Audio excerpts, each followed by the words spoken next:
రాజగోపాలాచారి గారు కూడా సారీ చెప్పారు.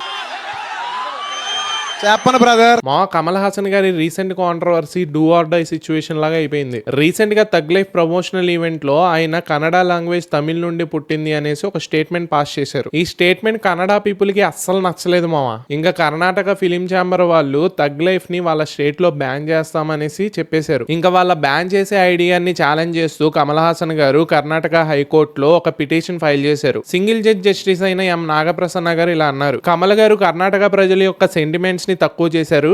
ఏ ఒక్క సిటిజన్ కి వేరే వాళ్ళ సెంటిమెంట్స్ ని హర్ట్ చేసే రైట్ లేదు. జల నిల భాషే ఈ 3 సిటిజన్స్ కి చాలా ఇంపార్టెంట్. అసలు కమల్ గారు ఏమన్నా హిస్టోరియనా అలాంటి స్టేట్మెంట్స్ పాస్ చేయనీకి? ఏ ఒక్క లాంగ్వేజ్ ఇంకో లాంగ్వేజ్ నుండి పుట్టదు. కర్ణాటక పీపుల్ ఏం అడిగారు? జస్ట్ ఒక అపాలజీయే కదా. నేను సారీ చెప్పను అనేసి ఇలాంటి ప్రాబ్లమ్స్ అన్ని క్రియేట్ చేసింది కమల్ హాసన్ గారే.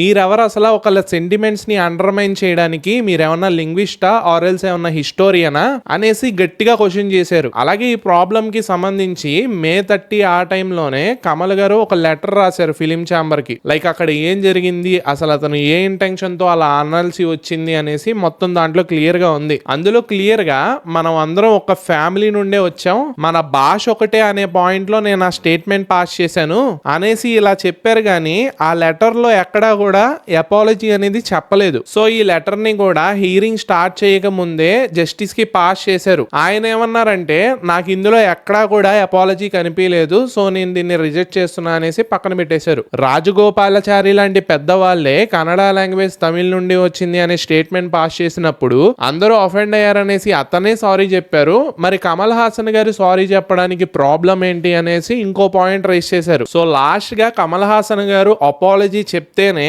కర్ణాటకలో తగ్ లైఫ్ మూవీ ఆడుతుంది అనేసి తేల్చి చెప్పేశారు. Let's see what happens. ఇంకా ఎవరైనా సబ్స్క్రైబ్ చేసుకోకపోతే మేక్ షూర్ టు సబ్స్క్రైబ్. ఉంటా, బై.